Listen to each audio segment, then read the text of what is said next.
ভিন্নভাবে করা মুরগির মাংসটা যা হয়েছে জাস্ট ওয়াও। আজকে তোমাদের সাথে এই রেসিপিটা শেয়ার করবো। আসসালামু আলাইকুম, welcome to my cooking channel. এখানে আমি চা বসিয়ে দিয়েছি আর এখানে দেশি মুরগির মাংসটা একদম কেটে দিয়ে পরিষ্কার করে নিয়েছি। তোমরা চাইলে যে কোনো মাংস দিয়ে করতে পারো।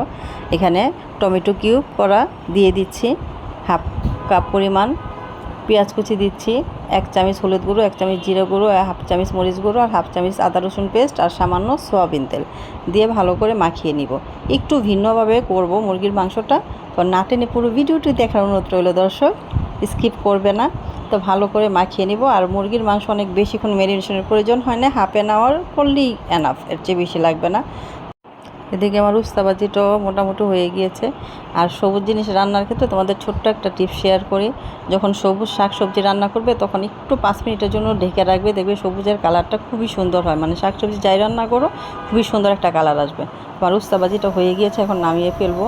এই যে দেখো, আর এখানে আমার চায়ও বলক উঠে গিয়েছে। আর আরেক চুলায় আমি মাংসটা এখন রান্না করব। প্যানে তেল দিয়েছি আর এখানে আমি গোটা গরম মশলা দিয়ে দিচ্ছি। পেঁয়াজটা দেওয়ার আগে যদি গোটা গরম মশলাটা আগে দেওয়া হয় তাহলে ফ্লেভারটা খুব ভালো আসে। তো এখানে আমি 3টা শুকনো মরিচ দিয়ে দিচ্ছি, দিয়ে ভালো করে একটু নেড়ে চেড়ে তারপর আমি পেঁয়াজ কুচি দিয়ে দিচ্ছি। যেহেতু তখন আমি পেঁয়াজ দিয়েছিলাম এই জন্য এখন অল্প পরিমাণ দিয়েছি। তো একটু নেড়ে চেড়ে এখন আমি কাঁচামরিচ দিয়ে দিচ্ছি। কাঁচামরিচ এবং শুকনো মরিচ তোমরা চাইলে বাদ দিতে পারো। তো আমার ভাজা হয়ে গিয়েছে। এই পর্যায়ে আমি একটা জিনিস অ্যাড করব, সেটা হলো সরিষা বাটা। সরিষা বাটা দিয়ে তোমরা কখনো মুরগির মাংস খেয়েছো? খাওনি, বলেছি না একটু ভিন্নভাবে।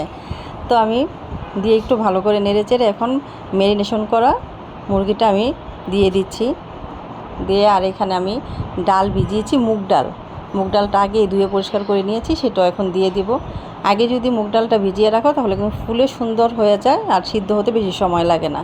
তা যেহেতু মুরগির মাংস সেই জন্য আমি আগেই ভিজিয়ে রেখেছি। তো আমি ভালো করে নেড়ে চেড়ে দিচ্ছি, মুরগির মাংসটা দিয়ে ঢেকে দিব। এখন 10 মিনিট পর ফিরে আসলাম। এই পানিটা দিয়ে কিন্তু আমার মুরগির মাংসটা সুন্দর মাখানো হয়ে গিয়েছে, মানে পানিটা শুকিয়ে গিয়েছে। এখন কষানোর পর একটু ভালো করে নেড়ে চেড়ে দিচ্ছি, দিয়ে দিচ্ছি সামান্য পরিমাণ লবণ, দিয়ে আবারও নেড়ে চেড়ে দিচ্ছি। তো যেই মশলা ধোয়া পানিটা ছিল সেটাই দিয়ে দিচ্ছি, এক্সট্রা কোনো পানি দেইনি। এই পানিটা দিয়ে আমি সিদ্ধ করে নিব। আর আমার রেসিপি যদি তোমাদের ভালো লাগে তো বরাবরের মতো একটু please like, comment and share.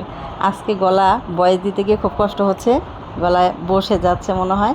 আর সামান্য একটু হোমমেড গরম মশলা দিয়েছি, দিয়েই ঢেকে দিব। চাইলে কিন্তু তোমরা আমার হোমমেড গুঁড়া মশলা, যেটা রেসিপি আমার দেয়া আছে আমার পেজ এবং আমার চ্যানেলে। আর এখানে আমি কিছুটা বাটার দিয়ে দিচ্ছি, বাটার ঘি তোমরা যা ইচ্ছে দিতে পারো। তো বাটারটা দেওয়ার চেষ্টা করবে, বাটারটাতে স্মেলটা খুব ভালো আসে। তো আমার কমপ্লিট হয়ে গিয়েছে, দেখো ফাইনাল লুকটা কত সুন্দর লাগছে। তোমরা এই রেসিপিটা ট্রাই করবে এবং অবশ্যই আমাকে জানাবে। আসসালামু আলাইকুম।